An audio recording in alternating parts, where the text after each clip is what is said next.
Olá, seja bem-vindo a mais uma edição do Cidadania.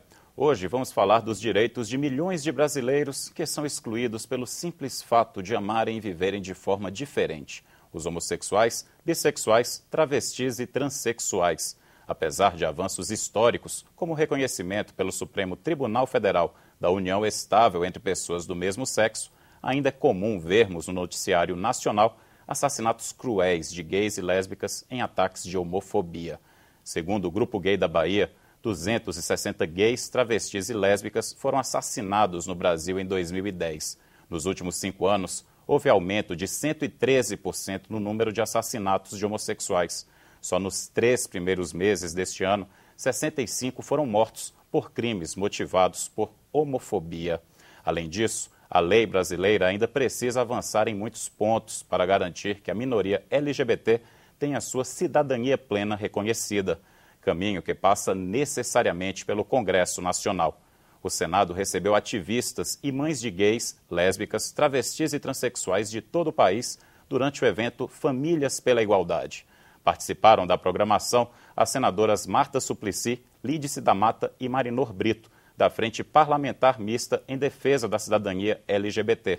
E eu converso agora com o coordenador da frente, o deputado federal João Willis, e também com Eleonora Pereira, que participa do grupo Mães pela Igualdade. Vou começar perguntando, deputado, aproveitando o evento ocorreu aqui no Congresso, é importante a gente trazer essa temática para dentro da Casa da Cidadania Brasileira? É fundamental, né? Porque o Congresso existe para representar os interesses e a diversidade do povo brasileiro. Então, se os interesses, né, se os direitos, se as causas dessa minoria não estiverem representadas aqui, nós não temos um Congresso democrático, verdadeiramente democrático. Então, trazer esse tema para aqui é importantíssimo. E há uma resistência muito grande do Congresso Nacional, seja do Senado, seja da Câmara, em debater esses temas, né? Existe uma série de proposições legislativas que existem para negar direitos aos homossexuais, para tirar os poucos conquistados. Ao que o senhor atribuiria, assim, essa resistência tão grande? Olha, em parte é o preconceito, né? Há muito preconceito, muita ignorância em relação à homossexualidade. O preconceito ele se reproduz, às vezes, sem que você o questione, ele vai sendo reproduzido, passado de pai para filho, de geração para geração, como se fosse o bastão de uma corrida de bastão, né? A tradição era passada dessa maneira. Eu não entendo a tradição dessa maneira. A tradição, para mim, é uma casa, em que diversas gerações vivem nela e vão modificando a própria casa. Então, é nesse sentido que eu acho que há uma resistência muito grande e tem uma resistência que parte também da má-fé.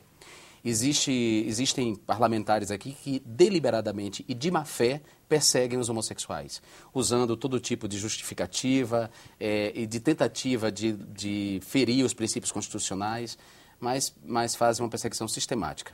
Perseguição que acaba se traduzindo nesses números que a gente falou agora no começo. E, infelizmente, dentro dessas estatísticas, a senhora, dona Eleonora, tem uma situação complicada, né?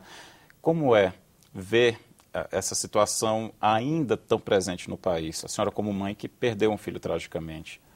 O que eu afirmo é que em pleno século XXI, a gente ainda tem pessoas que ainda são conservadoras, que pensam de forma diferente, né? A gente podia avançar muito mais.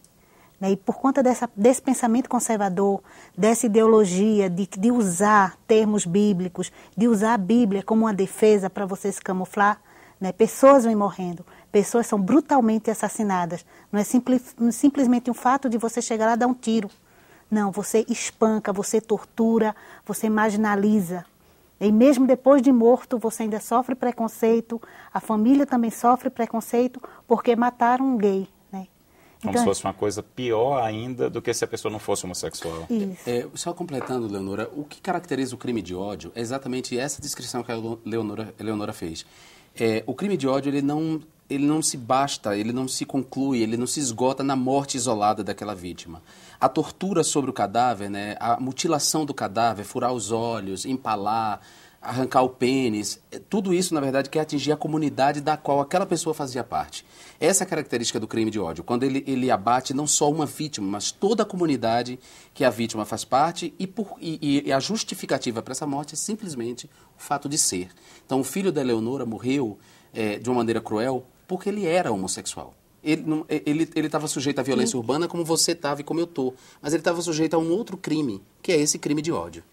Que é exatamente, pode falar, Eleonora, você queria falar. E que eu coloco assim, né? Sempre eu tenho no meu pensamento que é esse crime de ódio que a família também sofre, né? Mas também no momento de que a gente vê pessoas que dizem que leem a Bíblia de ponta a ponta, eu também conheço a Bíblia, né? Mas também traz esse discurso de ódio, né? De ódio, e que estimula a sociedade ainda a aumentar esse crime de ódio. Então, o Deus é um Deus que ama, é um Deus que protege, é um Deus que perdoa. Não é o Deus do chicote. Porque o Deus que estão pregando é o Deus do chicote. E esse Deus eu não conheço. Aí essas pessoas, o que é que elas fazem? Elas trazem o que a gente foi discutido antes. Traz a Inquisição novamente em pleno século XXI, de forma diferente e direcionada para uma certa população, para um certo grupo. Uma população que já sofre uma série de que já é outros vulnerável, problemas. que já é excluída, né? Que já sofre seu preconceito, sua discriminação. Vou aproveitar que a senhora está falando. Assim, como foi quando o seu filho contou para a senhora que era gay, no primeiro momento? Aos 18, eu já tinha identificado isso na infância dele, então eu deixei que a sexualidade dele fosse desenvolvida naturalmente. Né? Aos 18 anos, ele contou. Eu já ouvi os bochichos dos amigos dele que ele ia me contar quando fizesse a maioridade. Aos 18 anos, ele me contou.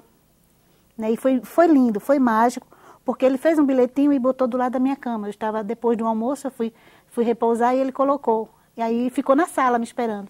E aí eu chamei, Ricardo, aí ele foi. Eu disse, é isso que você quer? Aí ele fez, é. Aí eu fiz, mas aí a minha preocupação já veio à tona. Porque eu moro num estado que é homofóbico, num estado onde se mata mais homossexuais, num estado que tem muito preconceito com homossexuais. Né? A minha preocupação de imediato foi isso. A violência. Isso, a minha preocupação foi essa.